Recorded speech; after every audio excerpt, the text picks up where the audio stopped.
In 11.4, we're going to do more with function notation. So function notation means that instead of y, we're writing f of x. But x could be any independent variable. Sometimes it could be t or something else. And y could be a different variable. That's the dependent variable. And then f is just the name of the function. So in this example here, it's p of x is 2x squared minus 12x plus 3. All that of x means is what's the input. So what are we putting in to this function whose y values we're calling p? This is not multiplication, right? F of x is not multiplication. It means the name of the function and then what we're inputting. All right, so let's do an example here. So we're going to use f of x equals x squared plus x plus 3. So we're going to simplify f of 5. So what that means is we're replacing x with 5.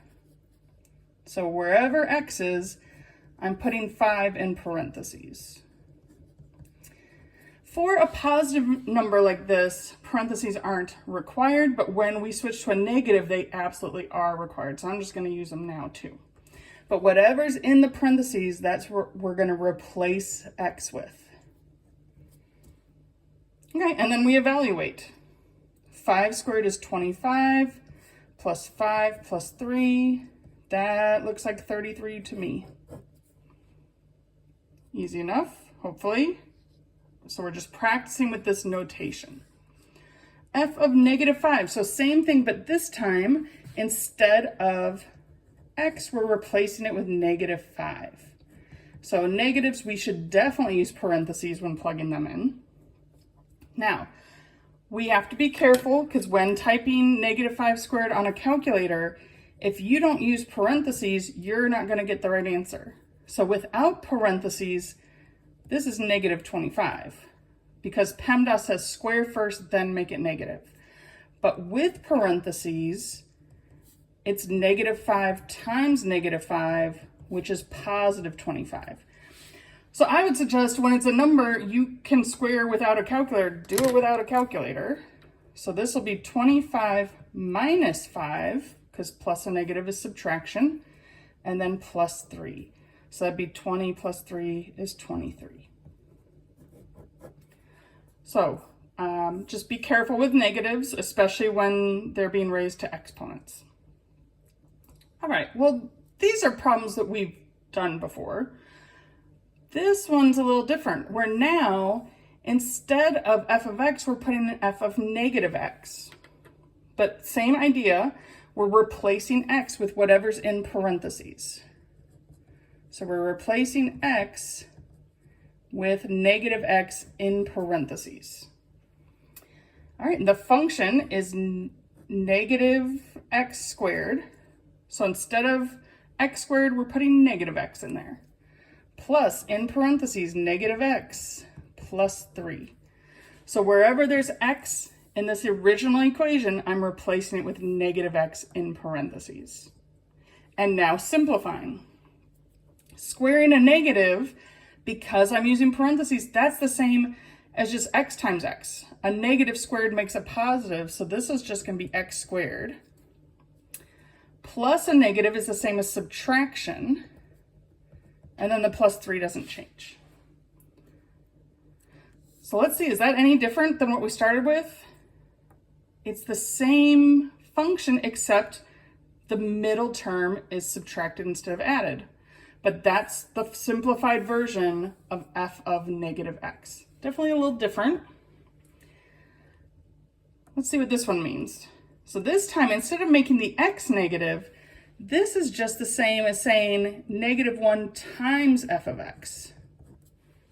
That negative out front is just like a multiplication. So we're going to take f of x and multiply everything by negative 1. So instead of f of x, I'm putting the formula they gave us at the beginning. So I'm just replacing f of x with the formula that was given. But now, to simplify, this is a distribution problem. So this one's totally different than changing what we're plugging in. This time we're just multiplying by a -1. And what we get when we multiply by -1 is -x squared minus x minus 3. It flips all the positives into negatives. I didn't box this one in, just for completeness. Okay, definitely a little strange maybe. All right, this is another one where we're not changing the input. The parentheses haven't changed. It's still f of x, but this time we're just adding 2. So what we're going to do is take our formula for f of x squared plus x plus 3, and then it says add 2 to that. Okay, plus 2. Well, that just makes x squared plus x plus 5 if we combine these like terms. And that's it. That's simplified.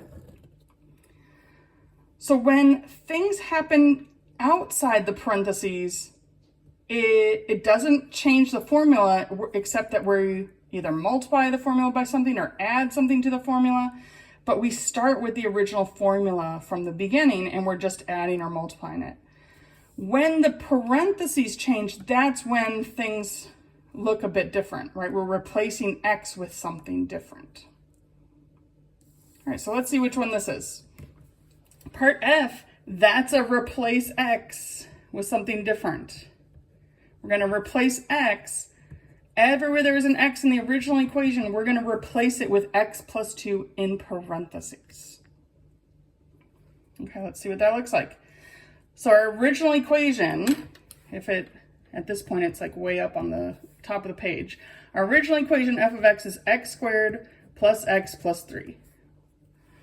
We are taking every x, both of these, and replacing them with x plus 2, because that's what's in the parentheses instead of that x.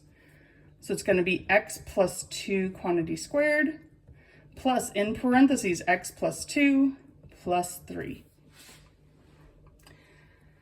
Now this one is a FOIL problem. X plus 2 squared, in order to simplify this, I either need to use FOIL or box method. X plus 2 times x plus 2, but you could also do box method with x plus 2. We need to multiply it all out, and we get x squared plus 2x plus another 2x plus 4. So that would be x squared plus 4x plus 4. Okay, so now let's start putting these together. So that's just the first piece. Maybe trying to figure out where to write it, because this one needs a lot more room than the other ones did. All right, so x squared plus 4x plus 4, that's just this part right there. Then what's left here is plus x plus 2 plus 3. Those parentheses weren't doing anything because there was nothing in front to multiply by, so I just ditched the parentheses basically.